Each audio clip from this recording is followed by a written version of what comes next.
Welcome to Rick's Corner, where we talk wrestling, bodybuilding, and more. I'm the equalizer, and I'm going to have a guest. And my guest is going to be a special guest, somebody I'm very close to, somebody I know very well, and I'm going to have a little question and answer period about their beginning in bodybuilding and things that got them into it. So I want to let you know that my guest today will be none other than Rick Drasin himself. Hello, Rick. How are you doing?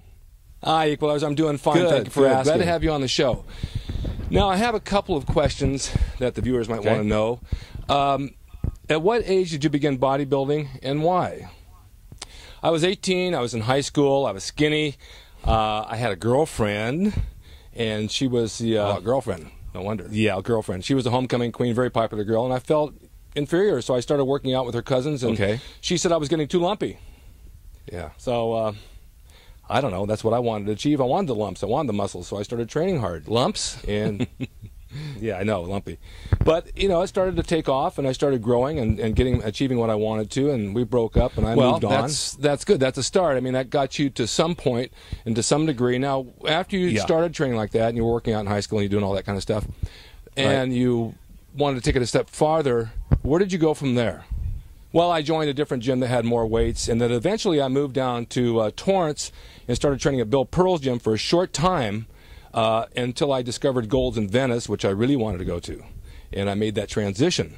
Oh. So I went down there, and I checked it out. Okay. It's what I want. Yeah, it's what I wanted to do. And I figured it's the next level.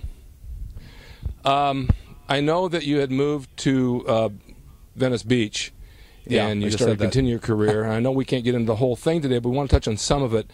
When you went into Gold's Gym and you started training there, you met Arnold, and this is a long period of your life that we can't do all today, but we'll do some of it. Tell me what it was like when you first met him and where it went and what came out of that meeting. Well, we met at the back door, and I was walking in, and somebody introduced us, and we were just getting ready to train. He asked me what I was training today. And I said chest, and he said, let's work out together. And we did benches, and I outbenched him, which really kind of inspired him. I was always stronger than him. I did 455, and he did 400. And we just started going from there and training together, and it worked out to be a really good deal. And, okay, thank you. Yeah, another thing that we'll get into at some point, what was your diet like back then? I mean, back home, I was eating a lot of meat, drinking a lot of milk. My mom would call me, and she says, you're stopping up the toilets. Why are you drinking 3 quarts of milk a day? It was like really constipating.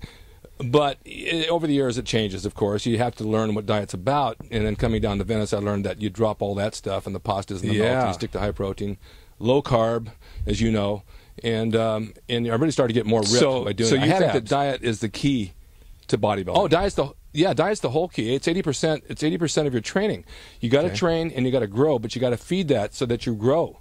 And diet's very important. God, you've been training since you were 18.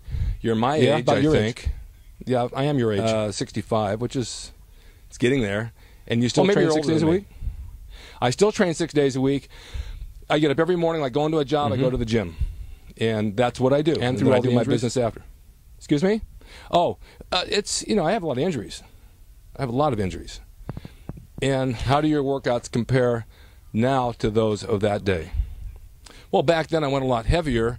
I go a lot lighter now, but I'm consistent with a good aerobic weight workout, and I get just as much out of it. Yeah, I'm sure you do. You know your knees hurt. Thanks, I appreciate that so much. Yeah, I see how you walk around. I know what it's like. Well, you've seen my knees. You know what they're like.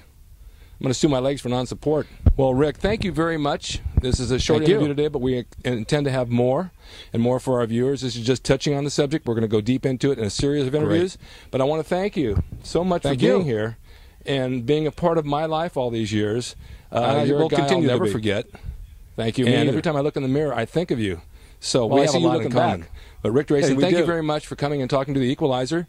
And I know we will continue this at a further date, and I hope you will stay tuned so you can see more of what Rick has to talk about in bodybuilding and wrestling, and we'll even go into the acting end of it.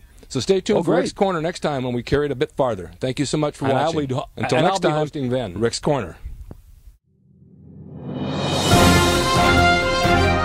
Thank you for watching, and stay tuned next time for another episode of Rick's Corner.